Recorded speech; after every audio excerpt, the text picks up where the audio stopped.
Today's topic is literacy-based play. We're going to look at how to support language and literacy, how to create a print-rich environment, and even how to implement the storytelling curriculum of Vivian Paley. Literacy and language development are foundational to a child's success, both inside and outside of the classroom. In this lesson, we're going to look at ways to help foster that kind of development in our own students. As a teacher, you play a crucial role in helping your children develop an interest and a strong foundation in reading and writing. By reading with children and engaging in true conversations with them, you encourage them to appreciate language on a whole new level. Believe it or not, language starts at birth. Researchers have video footage of infants as young as 12 hours old trying to communicate. In the first few months of life, infants gurgle and coo and squeal to get attention from adults. Crying is their first step of communication. As they get older, infants will respond by smiling, kicking, or turning their head to the people who are talking to them. At about 1 year, some infants are already starting to say their first recognizable words. These are typically the names of people and things that are important to them. Mama, Dada, bottle, or ball. Some even begin to communicate a few simple words with sign language. Soon, little babies start to mix real words with babble. They form sentences and say them with expression. It is in infancy that children will choose their dominant language. This is why infants who are exposed to more than one language can truly become bilingual. By about 18 months, many toddlers have about 20 words in their oral vocabulary. They've learned how to use language to get what they want, so they use it to express their needs. They may even experiment with putting little words together, like Daddy, go, or Me, come. By 2 years old, many children have between 50 and 60 words. And between 2 and 3 years old, their vocabularies explode, ranging somewhere between 200 and 1,000 words. It's important to remember that children grow and develop at their own rates. Some children may begin to speak at 8 months, while others may hold off until after 2 years. There are so many factors that influence how and when language develops. And one of your responsibilities as a teacher is to recognize those differences in development. Learning to talk takes time and practice, so be patient with your little ones. Try not to correct them when they talk. Just enjoy your conversations with them and model appropriate communication. Help them build an awareness of the sounds of words. Introduce rhythms in nursery rhymes, songs, chants, and even finger plays. Help them build an awareness of using words to tell stories. Give them props to help retell familiar stories, or even to create their own stories. Make storytelling fun and include them in the process. Encourage them to develop an awareness of rhyme. Help them understand that rhyming words may have different beginning sounds, but they have the same ending sounds. Invite them to play word games where the end sound remains constant, but the beginning sound is replaced. And help them develop an awareness of alliteration. Be on the lookout for important communication skills with your little ones. From birth to 12 months, infants respond by looking at the speaker. They respond differently depending on your tone of voice, and they turn to the source of the sound. They respond with appropriate gestures like hi or bye-bye, up or down. And they will stop an ongoing action when they're told no. From 12 to 24 months, children can typically answer questions. When asked, "Where's the ball?" a child of this age can typically either tell you or show you where it is. They understand more than they can communicate to you. And they can follow a series of 2 simple but related directions. For example, come to the carpet and sit down. From 24 to 36 months, children can understand the questions what and where. They can identify objects when told their use. They understand the negatives no, not, can't, or don't. and they enjoy listening to simple storybooks over and over again. From 36 to 48 months, children begin to understand concepts of time. For example, we are going to the zoo tomorrow.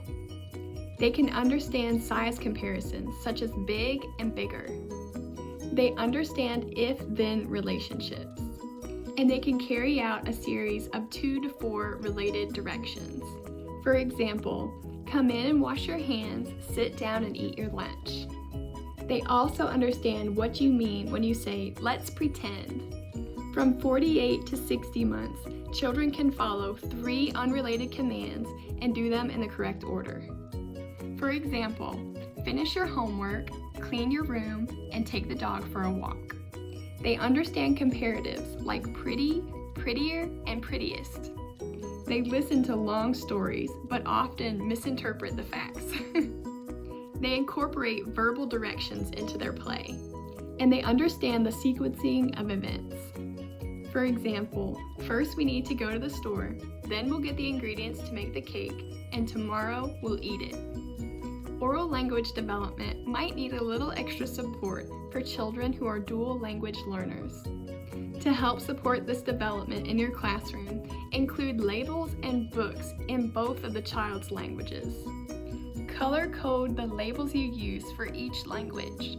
For example, when making labels in your learning centers, include all the English words in black and all the Spanish words in green. Keep it consistent throughout your classroom, and mark any books that are written in Spanish with green stickers. This will help them make important connections between the 2 languages, and it will also help your English-speaking students to connect with their peers. Children who have a strong command of their native language learn to speak and read and write English more easily. They are more confident and they're more able to take risks. And they feel valued and respected in this inclusive environment. Make sure you include clear, consistent pictures with each of your labels. And also be sure to include the phonetic spelling of their native languages so that teachers can pronounce them more easily.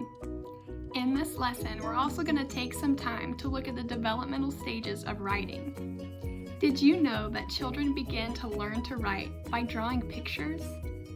First, they scribble on the paper, and then their scribbles start to resemble real letters. First, their letters are random, and then their letters start to show pattern.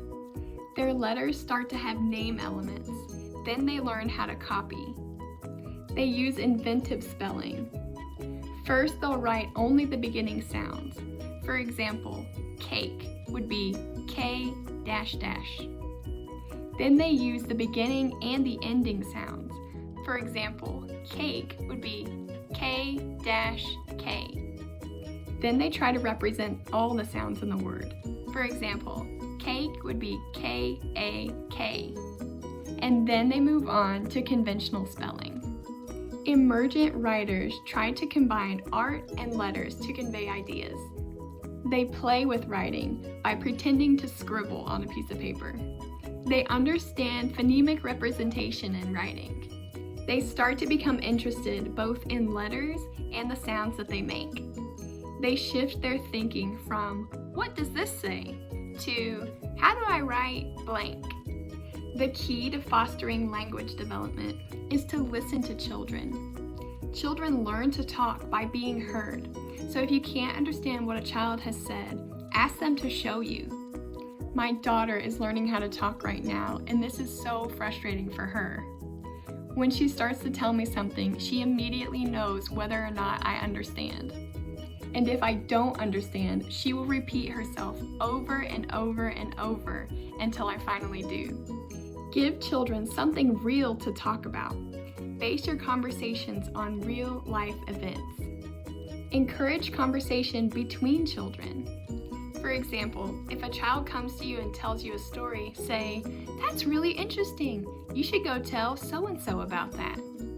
Try to prolong conversations by asking questions, talking about your own life and experiences, and showing the children that you are truly interested in what they have to say. Develop conversations around meal times. Talk about what they brought for lunch, what they're doing after school, or what they're going to be for Halloween.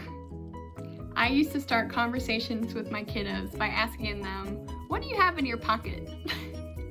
Because they almost always had something really odd and interesting in their pockets. And finally, read aloud to children. The best way to encourage a child to want to read is to model that behavior for them. Reading aloud can be so much fun. It increases a child's vocabulary as well as their imagination, and it fosters feelings of love and connection. Choose books with words that are repetitive and fun to read. Choose stories that are not too long and are easy to understand. Choose picture books with interesting illustrations and open up an opportunity for a great conversation. Read with great expression and invite the children to join along in the story. Have them show you their big, scary voices, their quiet voices, or their sleepy voices. Be careful not to read too quickly. Reading slowly helps children think about the story, to produce their own questions, and to even hypothesize about how the story will end. Allow children to ask questions and extend their thinking by asking your own questions. And it's okay if children want to read the same books over and over again.